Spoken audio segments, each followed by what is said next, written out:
Friend, स्वागत है आप सभी का सीबीबीकल आर्ट्स क्लासेस में।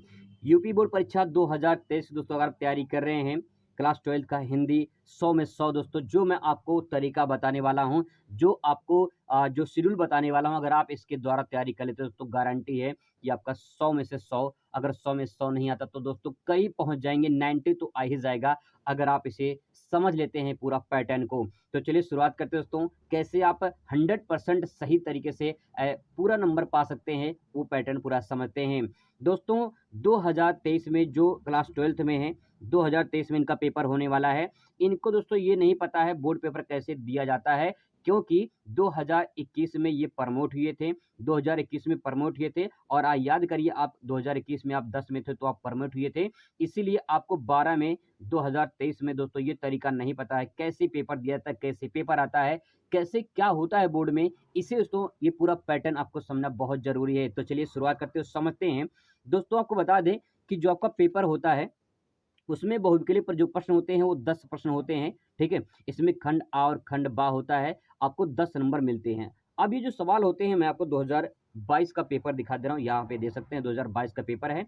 अब यहाँ पे देख सकते हैं कि यहाँ पे जो सवाल पूछे जाते हैं कुछ इस टाइप से सवाल होते हैं दोस्तों। यहाँ पे देखिए सवाल जो पूछा गया है जैसे कि इस टाइप से है, जैसे मेरे पिताजी शीर्षक संस्मरण के लेखक कौन है। यहाँ पे लेखक से पूछा गया है। डॉक्टर हजारी प्रसाद द्विवेदी ने इनमें से किस विधा के मुक्ता रचना की है। तो लेखक पूछता है या तो रचना पूछता है। और यहाँ पे देखिए पंडित दीनदयाल उपाध्याय ने किस पत्र के संपादन नहीं किया था, तो यहाँ पे ये पूछा गया है, यहाँ पे फिर रचना पूछा गया है। ऐसे दोस्तों ये 5 सवाल इधर हो गया। फिर इसके बाद यहाँ पे दे सकते हैं, यहाँ भी आपका बहुविकल्पीय क्वेश्चन पूछा गया है। इसमें पूछा है कौन सी रचना छायावाद युग का है, तो यहाँ पे ये क्वेश्चन इस टाइप से पूछता है। और यहाँ पे देखते हैं महादेवी वर्मा की रचना कौन सी, इसमें इस टाइप से पूछा गया है। इसके बाद तो यहाँ पे पूछा गया है कि निम्न में से किस कवि को भारतीय ज्ञानपीठ पुरस्कार नहीं मिला है, तो यहाँ पे इस टाइप से दोस्तों क्वेश्चन पूछता है। तो मतलब कि टोटल मिला दोस्तों ये पूरा जो है बहुविकल्पीय सवाल होते हैं। और यहाँ पे आप ये भी दे सकते हैं कि जो दोस्तों यहाँ पूछा गया है कि शोषित के प्रति सहानुभूति एवं शोषक के प्रति घृणा की प्रवृत्ति मुख्यतः निम्न में से किस युग की,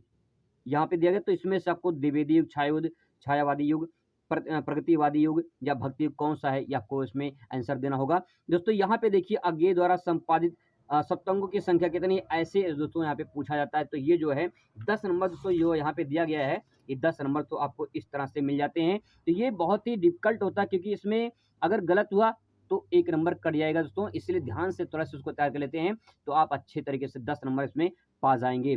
बात करें दोस्तों, यहाँ पे दूसरा जो क्वेश्चन होता है वो गद्यांश पर आधारित प्रश्न होता है, जिसमें से आपको 10 नंबर आपको मिलते हैं, यानी 5 गुणे 10 मतलब सॉरी 5 गुणे 2 10 नंबर मिलते हैं। और यहाँ पे आप दे सकते हैं कि यहाँ पे देखिए गद्यांश पर आधारित है।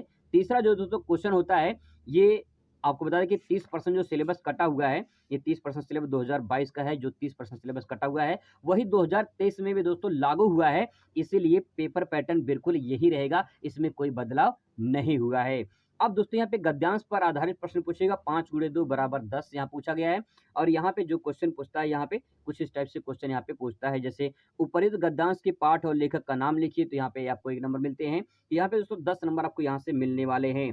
ऐसे दोस्तों यहाँ पे देखिए, यहाँ पे गद्यांश का पूछता है, फिर यहाँ पे पद्यांश का पूछता है। यहाँ पे देखिए पद्यांश का पूछा हुआ है, तो गद्य और पद दोनों से पूछता है 10-10 नंबर का दोस्तों। यहाँ पे आप दे सकते हैं कि गद्यांश से पूछता है और फिर इसके बाद पद्यांश से पूछता है।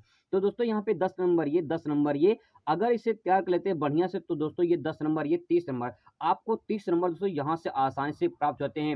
अगर 30 में से सही से लिख दिया तो कम से कम मान के चलिए कि 25-30 के बीच में तो आप आ ही जाएंगे। अब दोस्तों बात करते हैं यहाँ पे लेखक का जीवन परिचय। दोस्तों ये बहुत ही इंपॉर्टेंट होता है, लेखक का जीवन परिचय और कवि का जीवन परिचय। इसमें तो आपको 5 नंबर यहाँ से लेखक का और 5 नंबर कवि का, यहाँ से टोटल दोस्तों 10 नंबर मिलता है। अगर इसको 30 में जोड़े तो दोस्तों 40 नंबर आपको यहाँ से प्राप्त हो जाते हैं। ये दोस्तों बहुत ही इंपॉर्टेंट हो गया। अब बात करते हैं कौन कौन से कवि और कौन कौन से लेखक का जीवन परिचय आप तैयार कर सकते हैं। दोस्तों मैंने अपने पिछले वीडियो में बताया था, फिर भी मैं आपको एक बार दिखा दे रहा हूँ कि जो है कौन कौन से जीवन परिचय आपको तैयार करने हैं। अगर तो इसको आप तैयार कर लेते हैं तो गारंटी है दोस्तों इससे बाहर कुछ नहीं आएगा। तो चलिए समझते हैं कौन कौन से जीवन परिचय आपको तैयार करने हैं। दोस्तों जो जीवन परिचय आपको दिखा रहा हूं, अगर आप इसे तैयार कर लेते हैं तो दोस्तों 101% की नहीं बल्कि 1000% की गारंटी है दोस्तों यही आएगा। बस आप इसे तैयार कर लीजिए। दोस्तों ये है, ये जीवन परिचय कवि का है, यहाँ पे लेखक का जीवन परिचय दे सकते हैं। इसमें से कोई आप एक तैयार कर लीजिए, इसमें से कोई आप एक तैयार कर लीजिए। इसमें तो चाहे अयोध्या सिंह उपाध्याय हरिऔध का, या तो डॉक्टर एपीजे अब्दुल कलाम का, या फिर जयंत कुमार का, या फिर जो है सूर्यकांत त्रिपाठी निराला का आप तैयार कर सकते हैं। इसमें से कोई दोस्तों चारों जो मैंने बताया, इसमें से चारों में से आपको अगर ये तैयार कर लेते हैं, कवि का 2 ये है, लेखक का 2 ये है। दोस्तों किसी न किसी सेट में आपको बता दें कि इसमें 7 सेट लगभग बनते हैं। 7 सेट में से किसी न किसी सेट में दोस्तों 2010 से लेकर 2022 तक किसी न किसी सेट में दोस्तों लगातार पूछेगा ना, 10 सालों से दोस्तों लगातार पूछा जा रहा है ये जीवन परिचय। तो काफ़ी इम्पोर्टेंट है, बहुत ज़्यादा इम्पोर्टेंट है जीवन परिचय। दोस्तों जब जीवन परिचय तैयार हो जाएगा, इसके बाद कहानी की बात करते हैं। कहानी में दोस्तों पंचलाइट बहादुर बहुत ही ज़्यादा फेमस है, और पंचलाइट तो बहुत बार पूछा गया है, बहुत बार पूछा गया है। इसीलिए दोस्तों अगर आप इसे तैयार करते हैं, पंचलाइट और बहादुर कहानी में से कोई एक अगर तैयार कर लेते हैं, तो वह गारंटी है 2023 में दोस्तों आपसे इसी मुलाकात होगी, और 2023 में पंचलाइट बहादुर से आप अच्छे नंबर से तो यहाँ पा सकते हैं।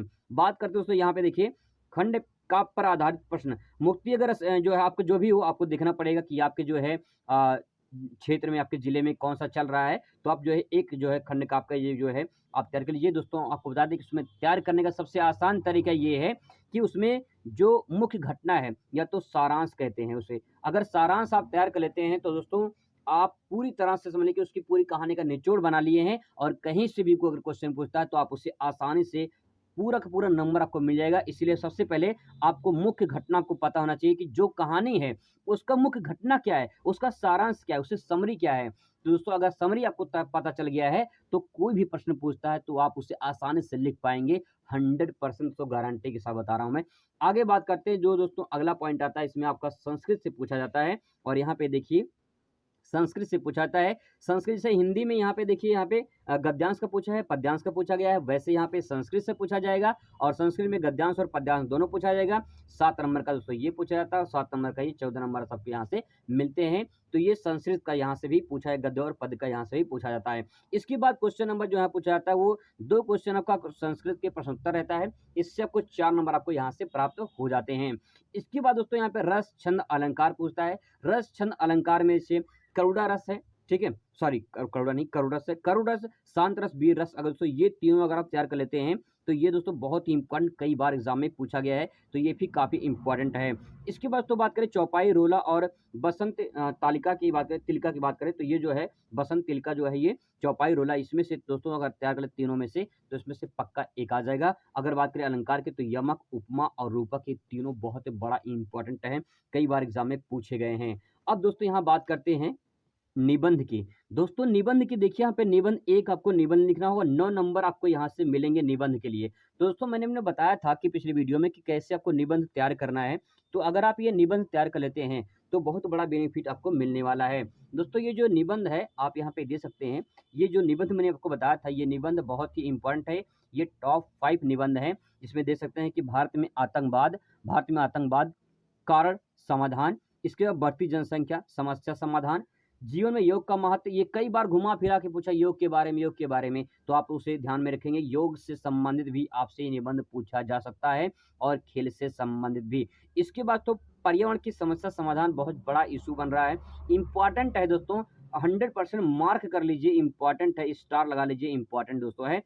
मेरे प्रिय कवि, ये कई बार भी पूछा जाता है मेरे प्रिय कवि या लेखक के बारे में। तो जैसे 2022 में पूछा गया है, गोस्वामी तुलसीदास के ऊपर पूछा गया है, तो आप इसे भी तैयार कर सकते हैं। इसके बाद दोस्तों भारतीय किसानों की समस्या और उनके समाधान के बारे में ये भी पूछा गया, इंपॉर्टेंट है। तो ये 5 जीवन परिचय है, अथवा अगर इसमें आप कोई भी याद कर सकते हैं इसमें। तो ये 5 जीवन परिचय बहुत बड़ा इंपॉर्टेंट दोस्तों है, आपको अच्छा नंबर देकर जाएंगे। अब बात करते हैं, यहाँ पे निबंध हो गया। इसके बाद तो आपको यहाँ पे थोड़ा सा रूप वगैरह पूछता है, जैसे देखिए संविच्छेद पूछा हुआ है, यहाँ पे संविच्छेद पूछेगा। इसके बाद यहाँ पे ये भी संविच्छेद पूछा गया है, यहाँ पे देखिए। इसके बाद समास के बारे में, तो यहाँ पे 2 समास है। इसके बाद रूप पूछता है, यहाँ पे ये रूप पूछा गया है। यहाँ पे भी आपका वचन रूप पूछा गया है। इसके बाद तो यहाँ पे प्रत्यय पूछा गया है, 2 प्रत्यय आपको यहाँ से दिखाई देगा, ये 2 प्रत्यय आपको तैयार कर लेनी है।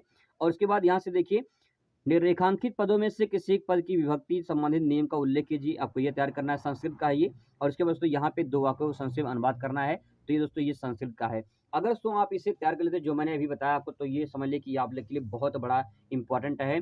इससे दोस्तों पूरा पैटर्न समझ गए होंगे। आई होप कि आपको इन्फॉर्मेशन अच्छा लगा होगा। कोई डाउट हो तो कमेंट करिए, आपका जवाब पूरा दिया जाएगा। Thanks for watching.